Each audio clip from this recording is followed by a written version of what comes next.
రావడం తెలియక ముడుచుకున్న పద్మాన్ని చూసి కొట్టుకుంటుంటే సాయంకాలం ప్రదోష వేళలో ఏనుగులు నీళ్లు తాగడానికి వస్తాయి. వచ్చి ముడుచుకుపోయిన పద్మాల్ని అవి నీళ్లు తాగేసిన తర్వాత తీసి తొండంతో గుత్తిగా పట్టుకుని పైకి తీసుకొచ్చి నేల మీద పడేసి తమ కాలుతో తొక్కుతాయి. తొక్కినప్పుడు పద్మం లోపల ఉండిపోయినటువంటి తుమ్మెద పడిస్తుంది ఏనుగు కాలు కింద పడి. పద్మసుగంధమును లౌల్యముగా స్వీకరించి ఆ వాసన యందు అతి ప్రీతి పొందినటువంటి ఆ తుమ్మెదల జాతి అంతా కూడా కేవలము ఆ ఏనుగుల యొక్క కాళ్ల కింద పడి నశించిపోతున్నాయి. ఒక్కొక్క ఇంద్రియానికే లౌల్యం వాటికి. లేళ్లకి చెవుల యందు లౌల్యం, లేళ్ల జాతి చచ్చిపోతోంది. ఏనుగుకి స్పర్శ లౌల్యం, ఏనుగుల జాతి నశిస్తోంది. చాపకి నాలుక లౌల్యం, చాపల జాతి నశించిపోతోంది. దీపపు పురుగుకి దీపాన్ని చూడడం లౌల్యం, దీపపు పురుగుల జాతి నశించిపోతోంది. తుమ్మెదకి వాసన లౌల్యం, కీటకములన్నీ కూడా తుమ్మెదలన్నీ కూడా నశించిపోతున్నాయి. ఒక్కొక్క ఇంద్రియమునందు లౌల్యమున్న కారణం చేత ఒక్కొక్క జాతి పోతోంది. మనుష్యుని విషయంలో భగవంతుడు ఏం చేశాడంటే నరుణ్ణి చేసి అన్ని ప్రాణులలో ఉన్న తేజస్సుని వాడుకోగలిగిన శక్తినిచ్చి ఈ 5 ఇంద్రియములకు కూడా లౌల్యాన్ని పెట్టాడు. శబ్ద స్పర్శ రస రూప గంధములు 5టి యందు లౌల్యమే. ఆఖరికి వినడం అంటే ఎంత లౌల్యమో చెప్పలేను. అది ఆఖరికి ఇవాళ ఎంత దూరం వెళ్ళిపోతోందంటే ఆ లౌల్యమును నిగ్రహించుకోలేక కారు డ్రైవ్ చేస్తుంటాడు, ఏదో వింటుంటాడు. ఏదో 2 చక్రాల వాహనం మీద పెడతాడు, చెవుల్లో ఏదో పెట్టుకుని వింటుంటాడు.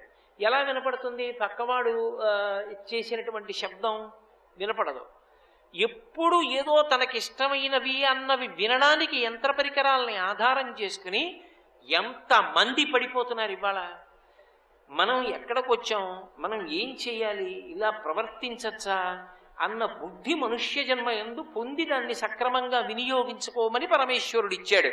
అది మానేసి మనం ఎక్కడికి వెళ్ళాం, ఎలా ఉండాలన్న దానితో సంబంధం లేదు, దానికి విరుద్ధంగా ప్రవర్తించడం. వెడుతున్నది ఒక చోటు నుంచి ఒక చోటుకి వెళ్ళడం కోసం క్షమంగా ఒక వాహనాన్ని ఆధారం చేసుకున్నావు. ఆ వాహనం మీద వెళ్ళడం మానేసి ఏదో ఒక చిన్న సెల్ ఫోన్ పట్టుకుని చెవుల దగ్గర పెట్టుకుని ఒక్క చేత్తో డ్రైవ్ చేయడం. ఎంతమంది చనిపోతున్నారని రికార్డ్స్ చూపించనివ్వండి, వాడు ఆ లౌల్యం నుంచి బయటికి రాడు.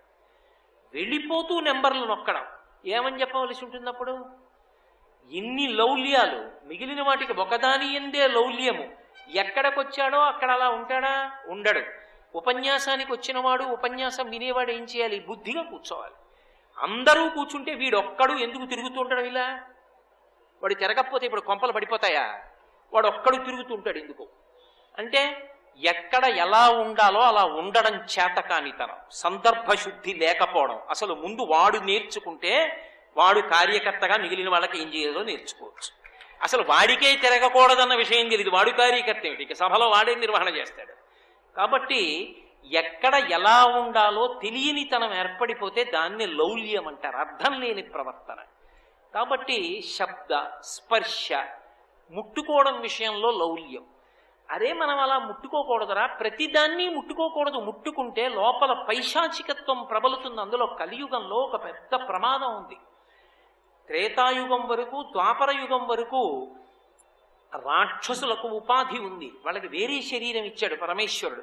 ఒక్క కలియుగం దగ్గరికి వచ్చేటప్పటికి ఏం చేశాడంటే రాక్షసులకు వేరు శరీరం ఇవ్వలేదు, నువ్వు మనుష్యుల యొక్క మనస్సు యందు కూర్చోమన్నాడు. ఇప్పుడు మనుష్యుల మనస్సే రాక్షసుల యొక్క శరీరం. అందుకే వేరు శరీరం ఉండదు. లోపలికి పుచ్చుకునేవి ఇంద్రియాలు, కిటికీలు.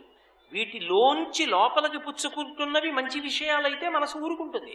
వినాలో అప్పుడు వింటాడు, ఎక్కడ వినాలో అక్కడ వింటాడు. అంతేగాని మోటార్ సైకిల్ మీద వెళ్ళిపోతూ విండవు. చక్కగా ప్రశాంతంగా కూర్చుని ఒక రామాయణం మీద ప్రసంగం పెట్టుకుని వింటాడు. ఓ నిజంగా ఎంత గొప్పదిరా, ఎంతటి ధార్మికుడు రా రాముడు, ఆయన పుంసామోహన రూపాయ పుణ్యశ్లోకాయ మంగళం. మగవాళ్ళు ఆయన్ని చూసి మోహించారా? పుట్టింది క్షత్రియ కులంలోనా? తండ్రి దశరథ మహారాజు గారికి 365 మంది భార్యలా? ఆయన దక్షిణ నాయకత్వంలో ఉన్న వాళ్ళ కుటుంబంలో పుట్టాడా? ఒకరికన్నా ఎక్కువ మంది భార్యల్ని స్వీకరించిన తప్పు లేని చోట పుట్టాడా? అటువంటి వాడయ్యుండి మహానుభావుడు సీతమ్మకి తప్ప నా జీవితంలో భార్యాస్థానంలో వేరొకరికి స్థానం లేదు అని ఏకపత్ని వ్రతుడై అలా కట్టుబడ్డా. ఒరే, కట్టుబడడం అన్నది మనలో ఉంది తప్ప కట్టుబాటు అన్నది మనం పెట్టుకోకపోతే ఏదైనా చేసేయచ్చు. లోకంలో తప్పు చేయడాన్ని ఏవీ ఆపలేవు. భగవద్గీత నా ఎదురుగుండా పెట్టినా ఆపదవు, రామాయణ భారత భాగవతాలు పెట్టినా ఆపవు. ఏది ఆపుతుందంటే మనసు ఒకటే ఆపుతుంది, సంస్కారవంతమైతే. విశ్వనాథ సత్యనారాయణ గారు చెలీలి కట్ట అని ఒక సాంఘిక నవల రాశారు. సముద్రం అంత శక్తివంతం, అపారమైనటువంటి జలరాశి. ఏదో ఆడుకున్నట్టుగా తరంగాలు అలా వచ్చి వెనక్కి వెళ్ళిపోతాయి, అలా వచ్చి అలా వెళ్ళిపోతాయి తప్ప నిజంగా సముద్రం ఊళ్ళోకి వద్దాం అనుకుందనుకోండి, ఆపగలరా? మీరు ఆపుతారా? నేను ఆపుతానా? కానీ సముద్రం తనకి తాను నియమం పెట్టుకుంది. చెలీలి కట్ట, నేను ఇది దాటను, ఇక్కడే ఆడుకుంటా, ఇలా వెడతా ఇలా వస్తా, అంతే. ఇది దాటి వెళ్ళను, ఆడను. ఎందుకని? అలా కాని ఆడానో ఆట నాది కావచ్చు, మృత్యువు వాళ్ళదవుతుంది, బాధ వాళ్ళదవుతుంది. అందుకు నేను దాటనంది. పురుషుడు కూడా అంతే, చెలియలి కట్ట, ధర్మము చేత చెలియలి కట్ట వేసుకుంటాడు. ఆయనకి శక్తి ఉండొచ్చు, ఐశ్వర్యం ఉండొచ్చు, ఎన్నైనా తెలిసి ఉండొచ్చు, కానీ నా జీవితమునందు భార్యాస్థానమునందు నేను భార్యగా చూసేది ఆమెనొక్కదాన్ని. మిగిలిన వాళ్ళందరూ జగదంబ స్వరూపాలే, నేను అలా చూడను. ఆ దృష్టి ఒకటి లోపల ఏర్పడిందనుకోండి, అభయ చట్టం వచ్చినట్టు. ఏ చట్టాలు అక్కర్లేదు, లోకమంతా ప్రశాంతంగా ఉంటుంది, ఎవరికీ ఏ ఇబ్బంది ఉండదు. అసలు ఆ సంస్కార బలము ఏర్పడడానికి కావలసినటువంటి విషయాలు అందించాలి. ఓ రామాయణం, ఓ భాగవతం, ఓ భారతం అందించకపోతే సంస్కారం ఎలా వస్తుంది మనసుకి?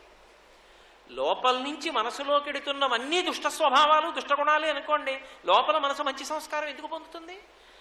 మనసుకి మంచి విషయాలు అందుతున్నాయి అనుకోండి, మంచిగా ఉండకుండా ఇంకోలా ఎలా ఉంటుంది? ఉండదు.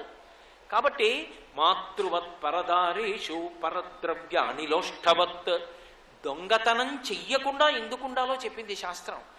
ఇతరుల సొమ్ము నీకు ఈశ్వరుడిచ్చినది కాదు, అది ఎవరిదో. మరి ఎందుకు అక్కడుంది? కాసేపు అది పోయిందన్న బాధ వాళ్ళకి కల్పించి, ఆ పోయిందన్న బాధ పొందడం చేత వాళ్ళు గత జన్మలలో చేసిన పాపాన్ని పోగొట్టడానికి ఆ పోయిందని కిందకి జారేట్టు చేశాడు. అది మళ్ళీ వాళ్ళకి అందించేయాలి, అది నీ కర్తవ్యం. అంతేకాని పడిపోయింది కదా అని నువ్వు తీసుకుపోయినా, పక్కింట్లోంచి పట్టుకుపోయినా, అప్పటికి ఎవరికీ తెలియకపోవచ్చు, నీకు సంతోషంగా ఉండొచ్చు. కానీ 1000 నేత్రములతో చూడగలిగిన వాడు ఒకడున్నాడు.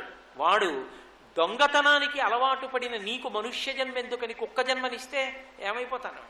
కాబట్టి వద్దు. అది బెడ్డ. నేను అలా రోడ్డు మీద పెడుతున్నప్పుడు ఎన్నో బెడ్డలు కనబడతాయి, అవన్నీ బస్తాల్లో వేసుకుని, మూటలు కట్టుకుని, కారులో వేసుకుని కాకినాడ పట్టుకెడతానా? నేను పట్టుకెళ్ళను. నాకు అని ఇచ్చినదైతే అదొక్కటే కదూ నేను పట్టుకెళ్ళేది, యజమానిగా పట్టుకెడతాను తప్ప దొంగగా తీసుకెళ్ళను. కాబట్టి పరద్రవ్యానిలోష్టవత్. అలాగే ఇతరులలో ఉన్న ఆత్మ నీలో ఉన్న ఆత్మకు భిన్నము కాదు. నేను ఒకరిని ఒక మాట అంటే వారు ఎలా బాధపడతారు అన్నదానికి ముందు వాళ్ళు నన్ను అలా అంటే అని ఆలోచించాలి. వాళ్ళు నన్ను ఆ మాట అన్నారనుకోండి, నేను ఎంత బాధపడతాను? కాబట్టి నేను వాళ్ళని ఆ మాట అన్నాను. శాస్త్రాన్ని ఆశ్రయిస్తే, నేను ఇందాక మీతో అన్నానే, కారుకి యాక్సిలరేటర్ ఒకటే కాదు బ్రేక్ ఉండుట అని మీతో అన్నాను. అరే, మనం అలా చూడకూడదు, అలా ప్రవర్తించకూడదు. నిగ్రహ శక్తి అలవాటు అవుతుంది. దానికే శాస్త్రమునందు ధర్మము అని పేరు. ఒకవేళ నీ మనసు పొంగింది కదా అని అవతల వాళ్ళ జీవితాలు పాడు చేసి సుఖాన్ని అనుభవించేటటువంటి పశుతత్వాన్ని మనిషి పొందకూడదు. మనుష్యుడు మనుష్యునిగా ప్రవర్తించాలి. ప్రవర్తించాలంటే దానికి ఒక్కటే కారణమవుతుంది, ధర్మము కారణమవుతుంది. ఆ ధర్మం ఒకటి కారణమైందనుకోండి. అందుకే మన శాస్త్రాలకున్న గొప్పతనం ఎక్కడుందంటే, సమస్య చెప్పి ఎప్పుడూ వదిలిపెట్టవు, సమస్యకి పరిష్కారం చెప్తాయి. మనకి ఉపనిషత్ ఏమంటుందంటే, మాతృవత్ పరదారేషు, ఇతర స్త్రీ నీకు కనపడింది, ఆమె యందు మాతృభావన చెయ్యి. పరద్రవ్యానిలోష్టవత్, నీది కాదు ఇతరులది కనపడింది, బెడ్డ ముక్క అన్న భావన చెయ్యి. అలాగే ఎవరో ఒకడు కనపడ్డాడు, నీలో ఉన్న ఆత్మ అతనిలో ఉన్న ఆత్మ అనేటటువంటి భావనని నువ్వు సుస్థిరం చేసుకో మనసులో. ఇప్పుడు పరిష్కారం చెప్పింది. నేను నా మనసు ఎప్పుడైనా గాడి తప్పిందనుకోండి, తప్పి ఎవరో ఒక అందమైనటువంటి స్త్రీ కనపడింది, కనపడగానే అబ్బా ఆవిడ ఎంత బాగుందో అన్న బుద్ధి నా ఎందుకు కదిలింది అనుకోండి, ఒకవేళ నా మనసులో అటువంటి తరంగం వచ్చింది అనుకోండి, అవును అందంగా ఉండకపోవడమే. ప్రతిరోజు ఉదయం వేళ నువ్వు ఏ కంచి కామాక్షి పరదేవత పాద దర్శనం చేస్తావో, ఏ కామాక్షి పరదేవత పాదములు కడిగి తీర్థం పుచ్చుకుంటావో, ఏ కామాక్షి పరదేవత పాదములకు నమస్కారం చేస్తావో, ఆ అమ్మలగన్న యమ్మ ఇవ్వాల నీకు దర్శనమివ్వడానికి నీ ముందు ఆమెగా నిల్చుంది. ఆమె పాదముల వంక చూడు అన్నారనుకోండి, వెంటనే మనసు పరమభక్తితో 2 చేతులెత్తి ఆవిడ పాదాల వంక చూసి నమస్కారం చేసి నా తల్లి కామాక్షి అంటూ, అప్పుడు రాత్రి 11 అవనివ్వండి 12 అవనివ్వండి, నోటి వెంట అమ్మా అని వస్తుంది. ఏమమ్మా ఒక్కరు నిలబడిపోయారు, ఏమైనా ఇబ్బందా? అయ్యా నాకు తెలీదు, ఫలానా చోట అవసరం ఉంది వెళదామని వచ్చాను, నాకేం తెలియదు, రెండమ్మా నేను దింపుతాను. కడుపున పుట్టిన బిడ్డ తల్లిని ఎలా తీసుకెడతాడో అలా తీసుకెళ్ళి దిగబట్టగలవు. ఎప్పుడు? మాతృవత్ పరదారేషు. ఆ భావన సంస్కారాన్ని మనసు పొందితే శాస్త్రం మనకి దాన్ని నేర్పింది. ఆడతనాన్ని చూశావా పొంగుతుంది, అమ్మతనాన్ని చూశావా వెనక్కి వెళ్తుంది. కింద ఆడతనాన్ని చూడడం అన్న అగ్నిహోత్రం పెడితే మనసు పొంగడం మొదలు పెడుతుంది, అమ్మతనాన్ని చూడడం అన్న నీళ్లు చల్లితే మళ్ళీ గిన్నెలోకి వెళ్ళిపోతుంది. నీ చూపు మార్చుకో. పై చూపుదే ఉంది, ఈ చూపులో దోషం ఏమి ఉండదు. ఈ చూపు చూడడం దాని ధర్మం చూస్తుంది, కానీ నువ్వు తరించిపోతున్నావా నశించిపోతున్నావా అన్నది దేని బట్టి ఉంటుందంటే లోచూపుని బట్టి ఉంటుంది. పై చూపు చూడడం ఏం తప్పు కాదు, లోచూపు ఎందుకు చూస్తోంది? నేను నా ఎదురుగుండా కూర్చున్నటువంటి ఒక స్త్రీ వంక చూసి అలా చూస్తున్నాను అనుకోండి, ఏమీ దుర్మార్గుడిని చెప్తాడు ఇలా చూస్తున్నాడు అని ఆవిడే అనుకోవచ్చు. కానీ నేను ఆవిడ మెడలో మంగళసూత్రాలు చూసి కామేశబద్ధ మంగళ్య సూత్ర శోభితకం ధర, కాముండి కాల్చిన పరమశివుండి తపస్సు చేసి ఆ పర్ణాదేవి అయి మా అమ్మ కట్టుకున్న మంగళసూత్రాన్ని వ్యాసుడంత అభినందించి మాట్లాడాడే, మా అమ్మ మెడలో ఉన్న మంగళసూత్రం ఎటువంటిదో ఏ ఆడదాని మెడలో ఉన్న మంగళసూత్రమైనా అంతదే అని ఆ మంగళసూత్రం వంక చూసి వ్యాసుడు చెప్పిన నామాన్ని గుర్తు తెచ్చుకొని కామాక్షి పరదేవత మెడలో ఉన్న మంగళసూత్రాన్ని తలుచుకుని పరవశించిపోతున్నాను అనుకోండి. ఒకవేళ నే చూస్తున్న చూపుని నా ఎదురుగుండా ఉన్నటువంటి స్త్రీ తప్పు పట్టినా నాకేం దోషం రాదు. ఎందుకని రాదు అంటే లోచూపు ప్రధానమై ఉంటుంది. లోచూపు సంస్కారాన్ని పొందాలి అంటే శాస్త్రము గురువు ఈ 2 ఆధారములై ఉంటాయి. ఇవి 2 ఆధారములైతే ధర్మం అన్నది జీవితంలో అలవాటైతే గాడి తప్పకుండా నిగ్రహించుకోగలిగిన శక్తి మనుష్యులకు వస్తుంది. అప్పుడు ఏది వినాలి ఎందుకు వినాలి నిగ్రహం వస్తుంది. ఏది పడితే అది ఊరికేదో ఉత్సాహం పుట్టడానికి వినడం. వినడం దేని కొరకు వింటాడంటే సంస్కార బలంగా మాట్లాడడానికి వింటాడు. ఒక చోటు నుంచి ఒక చోటుకి వెళ్ళడం కోసం క్షేమంగా ఒక వాహనాన్ని ఆధారం చేసుకున్నావు. ఆ వాహనం మీద వెళ్ళడం మానేసి ఏదో ఒక చిన్న సెల్ ఫోన్ పట్టుకుని చెవుల దగ్గర పెట్టుకుని ఒక్క చేత్తో డ్రైవ్ చేయడం. ఎంతమంది చనిపోతున్నారని రికార్డ్స్ చూపించనివ్వండి, వాడు ఆ లౌల్యం నుంచి బయటికి రాడు. వెళ్ళిపోతూ నెంబర్లు నొక్కడం. ఏమని చెప్పవలసి ఉంటుంది అప్పుడు? ఇన్ని లౌల్యాలు, మిగిలిన వాటికి ఒకదాని ఎందే లౌల్యము. ఎక్కడికొచ్చాడో అక్కడ అలా ఉంటాడా? ఉండడు. ఉపన్యాసానికి వచ్చినవాడు ఉపన్యాసం వినేవాడు ఏం చేయాలి? బుద్ధిగా కూర్చోవాలి. అందరూ కూర్చుంటే వీడొక్కడు ఎందుకు తిరుగుతూ ఉంటాడు? ఇలా వాడు తిరగకపోతే ఇప్పుడు కొంపలు పడిపోతాయా? వాడు ఒక్కడు తిరుగుతుంటాడు. ఎందుకు అంటే ఎక్కడ ఎలా ఉండాలో అలా ఉండడం చేతకానితనం, సందర్భశుద్ధి లేకపోవడం. అసలు ముందు వాడు నేర్చుకుంటే వాడు కార్యకర్తగా మిగిలిన వాళ్ళకి ఏం చేయాలో నేర్చుకోవచ్చు. అసలు వాడికే తిరగకూడదన్న విషయం తెలియదు, వాడు కార్యకర్త ఏమిటి? ఇక సభలో వాడే నిర్వహణ చేస్తాడు. కాబట్టి ఎక్కడ ఎలా ఉండాలో తెలియనితనం ఏర్పడిపోతే దాన్ని లౌల్యం అంటారు, అర్థం లేని ప్రవర్తన. కాబట్టి శబ్ద స్పర్శ ముట్టుకోవడం విషయంలో లౌల్యం. అరే మనం అలా ముట్టుకోకూడదురా, ప్రతిదాన్ని ముట్టుకోకూడదు. ముట్టుకుంటే లోపల పైశాచికత్వం ప్రబలుతుంది. అందులో కలియుగంలో ఒక పెద్ద ప్రమాదం ఉంది. త్రేతాయుగం వరకు, ద్వాపర యుగం వరకు రాక్షసులకు ఉపాధి ఉంది, వాళ్ళకి వేరే శరీరం ఇచ్చాడు పరమేశ్వరుడు. ఒక్క కలియుగం దగ్గరికి వచ్చేటప్పటికి ఏం చేశాడంటే రాక్షసులకు వేరు శరీరం ఇవ్వలేదు, నువ్వు మనుష్యుల యొక్క మనస్సు యందు కూర్చోమన్నాడు. ఇప్పుడు మనుష్యుల మనస్సే రాక్షసుల యొక్క శరీరం. అందుకే వేరు శరీరం ఉండదు. లోపలికి పుచ్చుకునేవి ఇంద్రియాలు, కిటికీలు. వీటిలోంచి లోపలికి పుచ్చుకుంటున్నవి మంచి విషయాలైతే మనసు ఊరుకుంటుంది. లేదనుకోండి అగ్నిహోత్రం పెట్టినట్టే పాలు పొంగినట్టు పొంగుతుంది. ఇప్పుడు శబ్దము చేత లౌల్యము, స్పర్శ చేత లౌల్యము, రూపము చేత లౌల్యము. కళ్ళు విప్పితే అరే మనం అలా చూడకూడదు అన్న భావన లేదు, అన్నిటినీ చూడాలన్న తాపత్రయమే. గంధ, వాసన, ఇది పీల్చకూడదని లేదు. ఎంత విపరీతమైనటువంటి గంధలౌల్యము! అంత గంధలౌల్యం పెరిగిపోయిన కారణం చేతనే స్నానాలు తగ్గిపోయాయి. పూర్వం ఉదయం, మధ్యాహ్నం, సాయంకాలం స్నానం చేయడం ఉండేది. ఇప్పుడు స్నానం అక్కర్లేదు. ఆ చెమట గుడ్డలే కట్టేసుకుని ఓసారి ఇలా ఎత్తి ఓ సీసా ఇలా కొట్టుకుని బయటికి వెళ్ళిపోవచ్చు. లోపల శరీరం ఎంత కుళ్ళిపోతోందో, ఎన్ని పుళ్ళు పుట్టాయో, ఎన్ని మచ్చలు పడుతున్నాయో ఎవ్వడికి తెలియక్కర్లా. అంత దూరం నుంచే వాసన. గంధ, ఎంత గంధలౌల్యము! అర్థం లేని గంధలౌల్యం. మనుష్యునకు 5టి యందు లౌల్యాన్ని పెట్టాడు పరమాత్మ. ఇప్పుడు 5టి యందు లౌల్యం ఉన్నటువంటి వాడు పాడైపోకుండా తనని తాను నిగ్రహించుకోవడం అంటే అక్కడుంది అసలు ప్రయత్నం అంత. లోకంలో పాడు చేసేటటువంటి వస్తువులు అనేకముంటాయి, ఉండకుండా ఉండవు. అసలు అలా ఉండకుండా ఉండకపోతే ప్రయాణము ప్రమాదము అన్న 2 మాటలు ఉండవు. ఇప్పుడు నేను కాకినాడ నుంచి అనకాపల్లి రావాలనుకోండి, కారుకి బ్రేక్ ఎందుకండి? యాక్సిలరేటర్ ఒకటి చాలు.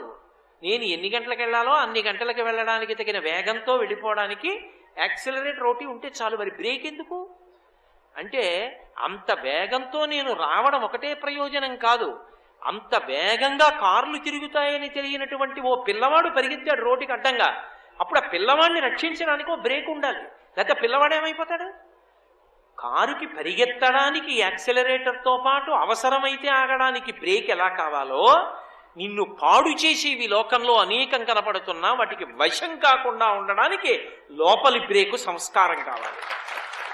ఆ సంస్కార బలం లేదనుకోండి, అయిన దానికి కాందానికి అర్థం పర్థం లేకుండా ఇంకా విజృంభించిపోయి ఇక అయ్యో ఇలా నేను సుఖాన్ని అనుభవించచ్చా అన్న మాట ఉండదంతే. ఇంకా లోకంలో విచక్షణ అనేటటువంటిది పోతుంది. బుద్ధి విచక్షణతో ఆలోచించుట ఆ మాట ఉండదు. నేను మీతో అర్థం అవ్వడానికి అంతకన్నా సభలో వివరణ చెయ్యకూడదు కాబట్టి ఒక మాట చెప్తాను, మీరు అర్థం చేసుకుంటారు. పాలు అగ్నిహోత్రం మీద ఉంటే పొంగుతాయి తెలుసు. పాలు అగ్నిహోత్రం మీదే ఉండిపోయాయి అనుకోండి, పొంగిపోయిన పాలు ఏమైపోవాలి? ఆ పొంగిపోయి మళ్ళీ తమంత తాము వెనక్కి వెళ్ళవు. పొంగి పొంగి పొంగి పొంగి పొయ్యిలో పడిపోతాయి. ఎవరికైనా పనికొస్తాయా? ఎవ్వరికీ పనికిరావు. ఇంకా ఏ వయసునందు ఏది ఆశ్రయంగా బుద్ధికి ఇవ్వాలో అది ఇవ్వని నాడు ఉద్రేకాన్ని కల్పిస్తే చిట్ట చివరికి ఏమవుతుంది అంటే ప్రపంచంలోనూ దేశంలోనూ నిర్భయ చట్టాలు రావలసి ఉంటుంది. కారణం, మనసుకి ఇస్తున్న ఆశ్రయము మంచిది కాదు. ఈ మాట నేను చెప్పేటప్పుడు సామాజిక బాధ్యత గురించి కూడా నేను ఒక మాట చెప్పవలసి ఉంటుంది. పెద్దలకి కూడా ఓ కర్తవ్యం ఉంటుంది. అమాయకత్వంతో ఉన్నవాళ్ళు, యుక్తాయుక్త విచక్షణ లేనటువంటి వాళ్ళు మనసు పొంగి తప్పు చెయ్యకుండా ఉండాలి అంటే అటువంటి వాళ్ళ యొక్క మనసులు నిష్కారణంగా పొంగడానికి ఏవి కారణములో వాటిని చాలా విరివిగా దొరకకుండా నియంత్రించవలసినటువంటి అవసరం కూడా పెద్దల మీద ఉంటుంది. వీధిలోకెడితే కంటికి కనపడకూడనివి కనపడుతుండడం, దేవాలయం ఉన్నా, పిల్లలు చదువుకునే పాఠశాల ఉన్నా సరే వీధికి 2 వైపులా మద్యపానశాలలు ఉండడం, ఎవరు ఎలా బట్ట కట్టుకోవాలో అలా బట్ట కట్టుకోకుండా ఎవరు పడితే వాళ్ళు ఎలా పడితే అలా తిరుగుతుండడం, ఇవన్నీ చిట్ట చివరికి ఏం చేస్తాయంటే ప్రమాదాలు తీసుకొస్తాయి. అలా తీసుకురాకుండా ఉండాలి అంటే శాస్త్రాన్ని ఆశ్రయించాలి. శాస్త్రాన్ని ఆశ్రయిస్తే నేను ఇందాక మీతో అన్నానే, కారుకి యాక్సిలరేటర్ ఒకటే కాదు బ్రేక్ ఉండుట అని మీతో అన్నాను. అరే మనం అలా చూడకూడదు, అలా ప్రవర్తించకూడదు. నిగ్రహ శక్తి అలవాటు అవుతుంది. దానికే శాస్త్రమునందు ధర్మము అని పేరు. ఒకవేళ నీ మనసు పొంగింది కదా అని అవతల వాళ్ళ జీవితాలు పాడు చేసి సుఖాన్ని అనుభవించేటటువంటి పశుతత్వాన్ని మనిషి పొందకూడదు. మనుష్యుడు మనుష్యునిగా ప్రవర్తించాలి. ప్రవర్తించాలంటే దానికి ఒక్కటే కారణమవుతుంది, ధర్మము కారణమవుతుంది. ఆ ధర్మం ఒకటి కారణమైందనుకోండి. అందుకే మన శాస్త్రాలకున్న గొప్పతనం ఎక్కడుందంటే, సమస్య చెప్పి ఎప్పుడూ వదిలిపెట్టవు, సమస్యకి పరిష్కారం చెప్తాయి. మనకి ఉపనిషత్తు ఏమంటుందంటే, మాతృవత్ పరదారేషు, ఇతర స్త్రీ నీకు కనపడింది, ఆమె యందు మాతృభావన చెయ్యి. పరద్రవ్యాణిలోష్ఠవత్, నీది కాదు ఇతరులది కనపడింది, బెడ్డ ముక్క అన్న భావన చెయ్యి. అలాగే ఎవరో ఒకడు కనపడ్డాడు, నీలో ఉన్న ఆత్మ అతనిలో ఉన్న ఆత్మ అనేటటువంటి భావనని నువ్వు సుస్థిరం చేసుకో మనసులో. ఇప్పుడు పరిష్కారం చెప్పింది. నేను నా మనసు ఎప్పుడైనా గాడి తప్పిందనుకోండి, తప్పి ఎవరో ఒక అందమైనటువంటి స్త్రీ కనపడింది, కనపడగానే అబ్బా ఆవిడ ఎంత బాగుందో అన్న బుద్ధి నా ఎందుకు కదిలింది అనుకోండి. ఒకవేళ నా మనసులో అటువంటి తరంగం వచ్చింది అనుకోండి, అవును అందంగా ఉండకపోవడమే. ప్రతిరోజు ఉదయం వేళ నువ్వు ఏ కంచి కామాక్షి పరదేవత పాద దర్శనం చేస్తావో, ఏ కామాక్షి పరదేవత పాదములు కడిగి తీర్థం పుచ్చుకుంటావో, ఏ కామాక్షి పరదేవత పాదములకు నమస్కారం చేస్తావో, ఆ అమ్మల గన్న యమ్మ ఇవ్వాల నీకు దర్శనమివ్వడానికి నీ ముందు ఆమెగా నించుంది. ఆమె పాదముల వంక చూడు అన్నారనుకోండి, వెంటనే మనసు పరమభక్తితో రెండు చేతులెత్తి ఆవిడ పాదాల వంక చూసి నమస్కారం చేసి, నా తల్లి కామాక్షి అంటుంది. అప్పుడు రాత్రి 11 అవనివ్వండి 12 అవనివ్వండి, నోటి వెంట అమ్మా అని వస్తుంది. ఏమమ్మా ఒక్కరు నిలబడిపోయారు, ఏమైనా ఇబ్బందా? అయ్యా నాకు తెలియదు, ఫలానా చోట అవసరం ఉంది వెళదామని వచ్చాను, నాకేం తెలియదు, రెండమ్మా నేను దింపుతాను. కడుపున పుట్టిన బిడ్డ తల్లిని ఎలా తీసుకెడతాడో అలా తీసుకెళ్ళి దిగబట్టగలవు. ఎప్పుడు? మాతృవత్ పరదారేషు. ఆ భావన సంస్కారాన్ని మనసు పొందితే శాస్త్రం మనకి దాన్ని నేర్పింది. ఆడతనాన్ని చూశావా పొంగుతుంది, అమ్మతనాన్ని చూశావా వెనక్కి వెళ్తుంది. కింద ఆడతనాన్ని చూడడం అన్న అగ్నిహోత్రం పెడితే మనసు పొంగడం మొదలు పెడుతుంది. అమ్మతనాన్ని చూడడం అన్న నీళ్లు చల్లితే మళ్ళీ గిన్నెలోకి వెళ్ళిపోతుంది. నీ చూపు మార్చుకో. పై చూపుదే ఉంది, ఈ చూపులో దోషం ఏమి ఉండదు. ఈ చూపు చూడడం దాని ధర్మం చూస్తుంది. కానీ నువ్వు తరించిపోతున్నావా నశించిపోతున్నావా అన్నది దేని బట్టి ఉంటుందంటే లోచూపుని బట్టి ఉంటుంది. సర్వం శ్రీ ఉమామహేశ్వర పరబ్రహ్మార్పణమస్తు. స్వస్తి.